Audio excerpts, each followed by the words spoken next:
How did your suburb go in Sydney? 2021 was a massive year with capital growth, and we're going to go through suburb by suburb, blow by blow, how much money every suburb made in Sydney. Let's have a bit of a chat about it today.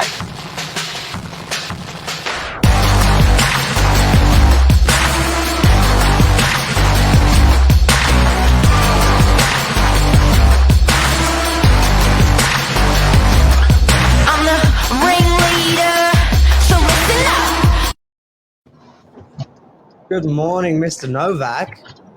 Thursday morning. Hey, morning minutes, populations, Sydney suburbs. Quite an interesting one today. Looking at the year gone by,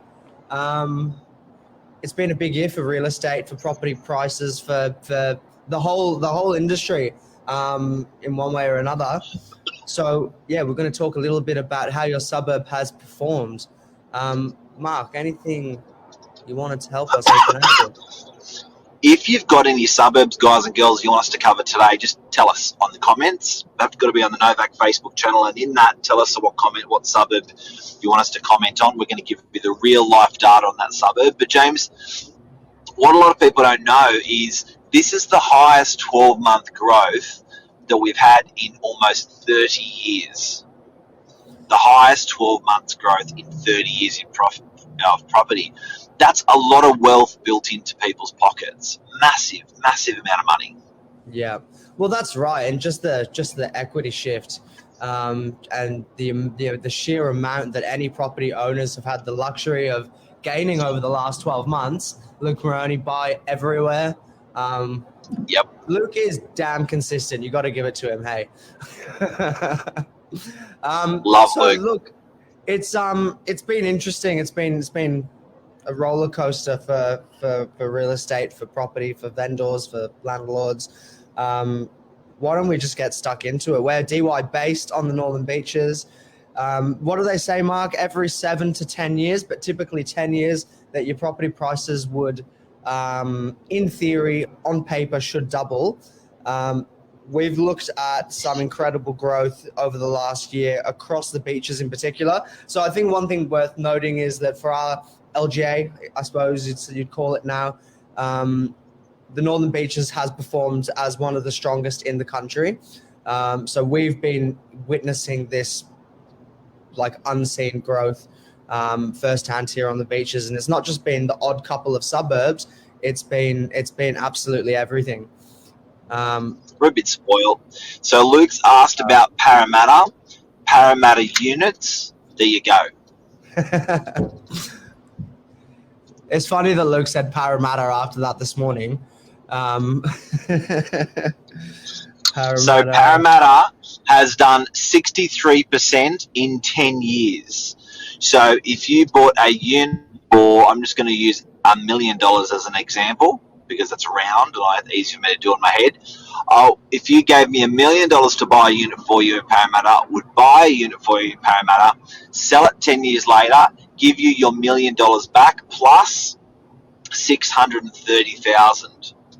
So it's gone up 63% in 10 years. Next suburb. So let's go with something that's nearby. Why don't we talk about something like a Narrowena, something that's gone a little bit under the radar over the years, and then it's just exploded this year. Narrowena is just on the periphery of DY, Beacon Hill, these sorts of areas. Over the space of 1 year, Mark, what was your guess on increase for Narrowena houses? Let's stick to 10 years on everything. Let's one metric so we can go across everything. Let's do 10 years. 10 years, houses in Narrowena. Yep. 198.7%. So Jesus.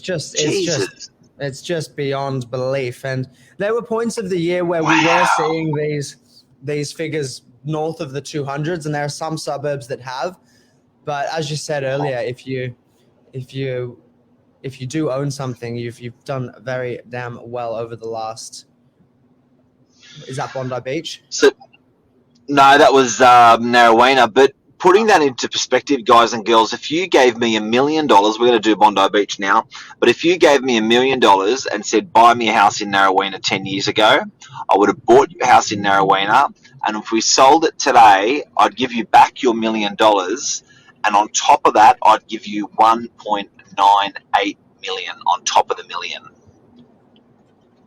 So that's like, yeah, when you put it that way, in terms of sheer capital growth, you're talking silly numbers. Bondi Beach, Mr. Maroney, houses over 10 years, 222%. Units over 10 years, 136%. So Bondi, again, eastern suburbs that have done extremely well through this lockdown period.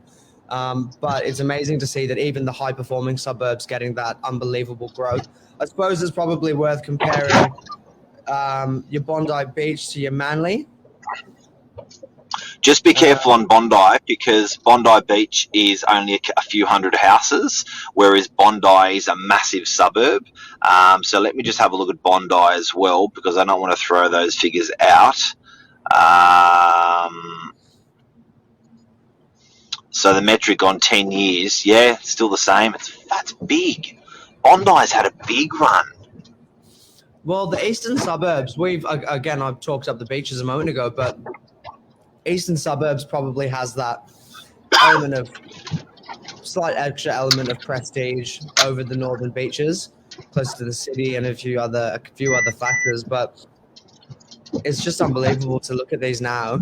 And as you say, the high-performing suburbs, they're just crushing it still. It's not like there's a lag in the top end of the market. The whole market from the very bottom end to the top, it's moved pretty consistently, albeit some just performing a little bit better than others. So, yeah, it's been really interesting. Give me some more suburbs. Give me some bigger suburbs in Sydney. Before you Googled the biggest populations in Sydney, and I think a whole bunch of stuff came up when we were off air.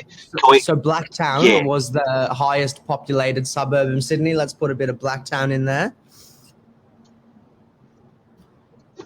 So do we go Blacktown units or Blacktown houses? What's Blacktown known for? I reckon Blacktown's known for units, right? But I wouldn't know as well.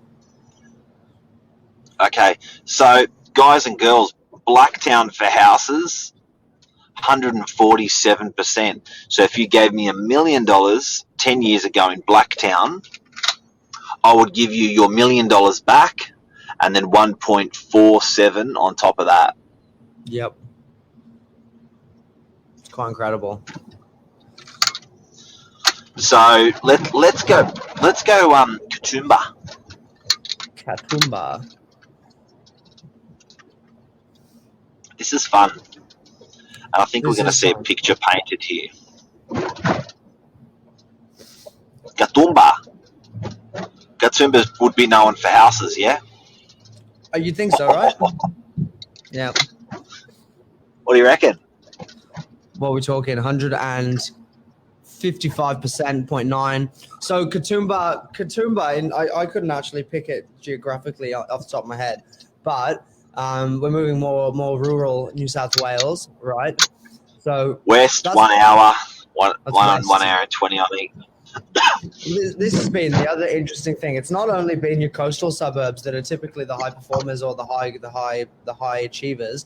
You've got all of these suburbs surrounding them that are doing equally well. But I suppose when you think about it, the amount of growth DY has had, you can't have Brookvale and you can't have Collaroy not having extreme growth around it as well. So you're looking at this holistically as a bigger piece of the pie, and everywhere follows, because one suburb can't get left behind because of the demand for property that was had.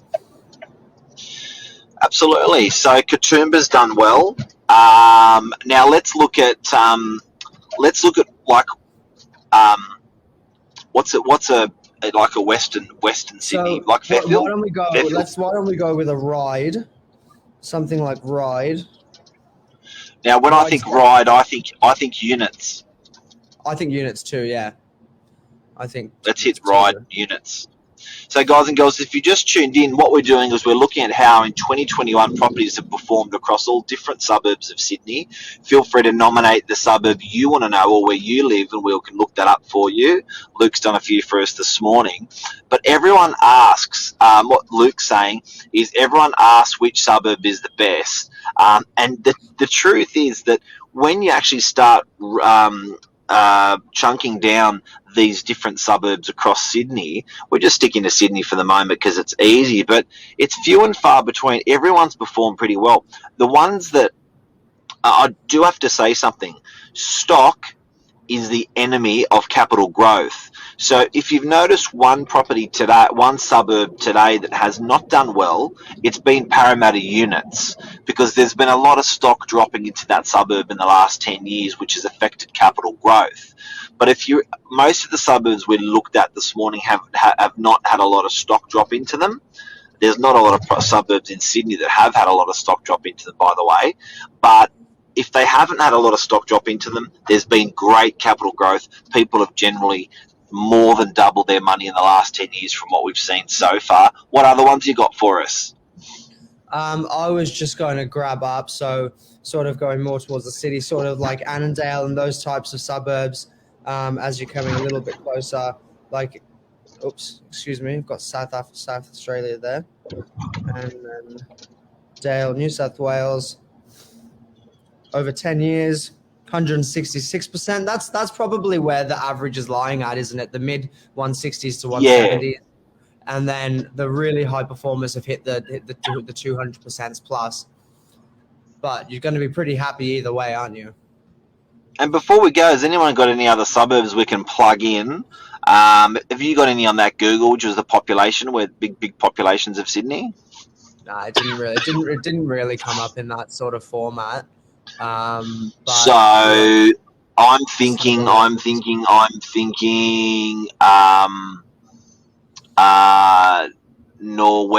I'm thinking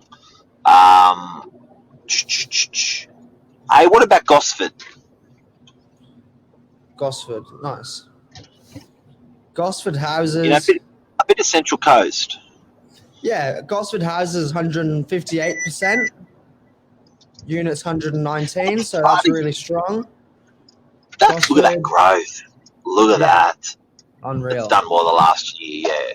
But you know what, guys and girls, if the thing today that we've noticed on pulling apart 2021, on pulling apart different suburbs in Sydney, everyone's done. You're right, James. Everyone's done 160, 180% over the last 10 years. Some people have done a little bit better. Some people have done a little bit less. But I think the ones that have done better are the ones where there's low stock. What I mean by that is they're not replicating brand new units or brand new houses or subdivisions in that area. Is there a big out west subdivision area? A lot of our clients have gone out that way. Well, when you look over to the areas of just past Liverpool, where Dushko was buying, Mark, one of our clients. Yeah, what was that? What was that area there? Edmondson Park and those sorts of things. Edmondson Park, Liverpool, all of those show areas. Edmondson Park. See, that's a suburb where Westville, Miranda. Yeah, where we've got Castle Hill, Marsden Park. Castle Hill was the you might remember me telling you, Mark, but I had an auntie and uncle that lived in Castle Hill, and they had been waiting to sell for years and years and years and years, and their house got bought by a inverted commas family. The house got absolutely flipped, re-landscaped, renovated throughout through its entirety, and they made a mint within 6 months. It timed the market to perfection. Castle Hill, 201% growth. And a reason why places like Castle Hill have done so well, there's still space around there. You've still got big plots of land. You've still got big family-orientated suburbs that are safe, that are quiet. They've got wide streets. You've got all of the services around you, your Westfields and everything. So there are these little silent suburbs that have just been sitting there dormant, and they've just exploded more than anything But because if you're it's family living. Yeah, and I think sometimes if you're a bit of a tosser and you think, oh, you know what, Manly, Bondi, Double Bay, whatever, they're the better suburbs to make money. Not necessarily, because today we've looked at a lot of different suburbs in Sydney and we've looked at equal performance. As an example, Castle Hill versus Bondi, Yeah. they both performed, they both did it Yeah. just over 200% in the last 10 years. Yeah, that's what is right. that? Marsden Park, similar. Just looking at a couple of the ones Luke's put down there for us. Thanks, Luke. Marsden Park, 190%, 10 years. Like I was expecting the numbers to be lower in those areas, but again, and Luke would be the one to talk a little bit more about this. But it's morning, Sasha. It's making investing in these suburbs accessible to more or less your everyday, Aussie mum and dad, where you can invest for a couple $100K instead of having to multi-million-dollar properties down, in the eastern suburbs and the northern beaches. So, there's great reward for anyone that's happy to move into this domain. And that's our 2021 wrap for some suburbs. Guys, congratulations to property owners, the people owned for the duration of 2021. You did really well. And what we've all missed is if it was your property that you lived in, you paid no capital gains tax for that growth that you just made money on. So some suburbs in the last year have gone up 40%. 30 or 40%, you potentially made 300,000, 600,000 on a property where you're living in. That means you're not attracting capital gains tax, because you live in that. That's an incredible investment. Yeah, I'm just going to quickly finish off Warriewood because I'm in Warriewood myself for Sasha. Warriewood over 10 years, 187% for houses, 142% for units. So Sasha, if you're in Warriewood and you own something, you thumbs up, doing well. Mate, he is. To give you an idea, that's Warriewood. To give you an idea, guys and girls, you gave me $1 million 10 years ago and said, buy me a house in Warriewood. 10 years later, I sell the house for you in Warriewood. Based on these numbers, I'll give you your $1 million back and then give you another $1.8 million back on top of that. Thank you very much. 180K a year. Nice. Yeah, that's right. Tax-free. Yeah, but that's right. Anyway, all right. Thank you guys. Thanks for watching for the year. Luke, for everything over the year. Have a good one. Enjoy the day. Take care, everyone. See ya. Bye.